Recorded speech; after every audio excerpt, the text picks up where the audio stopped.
Selamat datang. Dalam video ini, saya akan mendemonstrasikan fitur layar 120 Hz pada Honor X7D Anda.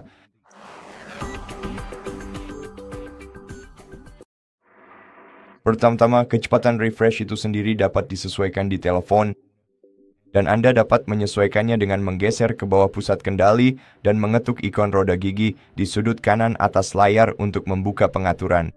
Lalu buka tampilan dan kecerahan, lalu gulir ke bawah.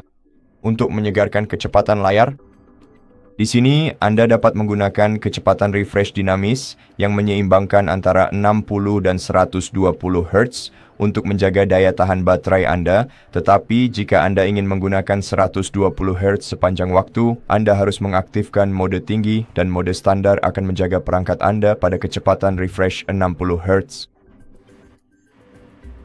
Sekarang di mode dinamis pada dasarnya sama, kecuali saat Anda tidak menyentuh layar. Jadi ketika layar Anda tidak melakukan animasi apapun, ia akan tetap di 60 Hz hanya untuk menghemat daya baterai. Namun Anda bisa memilih manapun yang Anda inginkan.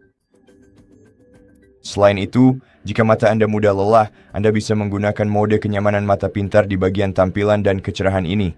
Anda juga bisa menjadwalkannya dengan menggeser tombol ini ke kanan dan mengatur waktu mulai dan selesai atau mengaktifkannya sepanjang hari, serta menyesuaikan tingkat filter sendiri dengan menggeser slider ke kiri untuk mengurangi intensitas filter atau ke kanan untuk meningkatkannya.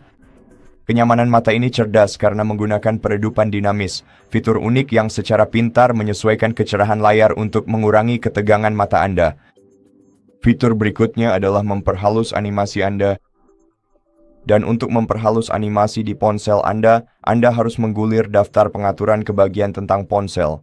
Lalu ketuk beberapa kali pada nomor build hingga Anda mendapatkan notifikasi bahwa Anda telah menjadi pengembang.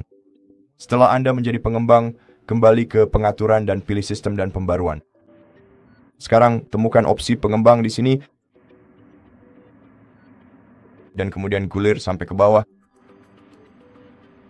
Ke skala animasi jendela, skala animasi transisi, dan skala durasi animator, lalu ubah semuanya menjadi 0,5 kali. Dengan cara ini Anda akan memperhalus animasi di ponsel Anda hanya dengan beberapa klik. Sekarang mari kita bahas tentang tampilan itu sendiri dan bagaimana Anda dapat menyesuaikan tampilan serta pengalaman Anda dengan ponsel. Dapat experience dengan layar user dan gaya. Di sini Anda dapat menemukan berbagai fitur yang akan membantu Anda menyesuaikan tampilan Anda. Seperti, Anda bisa mengubah gaya layar utama dan layar kunci Anda. Anda bisa mengatur font khusus untuk perangkat Anda. Anda bisa mengatur ikon khusus. Anda bisa mengganti tema ke tema khusus. Anda bisa mengaktifkan magazine unlock hanya dengan satu gesekan. Dan ini akan menampilkan gambar yang berbeda di layar kunci Anda setiap kali Anda membuka kunci ponsel. Anda juga bisa memilih tema yang ingin Anda lihat di layar Anda. Anda juga bisa mengaktifkan Always on Display dan menyesuaikannya dengan cara-cara yang sulit dibayangkan yang pada kenyataannya. Jadi saya akan membiarkan Anda untuk menjelajahi bagian ini sendiri. Jika Anda mau, jika Anda membutuhkan bantuan di perjalanan, kami punya video lain di channel kami yang berkaitan dengan kustomisasi layar utama, layar kunci, dan gaya pada perangkat ini. Jadi jika Anda ingin lebih banyak video seperti ini, tetap pantau channel YouTube kami. Jika Anda menyukai video ini, mohon pertimbangkan untuk berlangganan ke channel kami, beri kami like dan komentar di bawah. Dan saya yakin bertemu Anda di video berikutnya.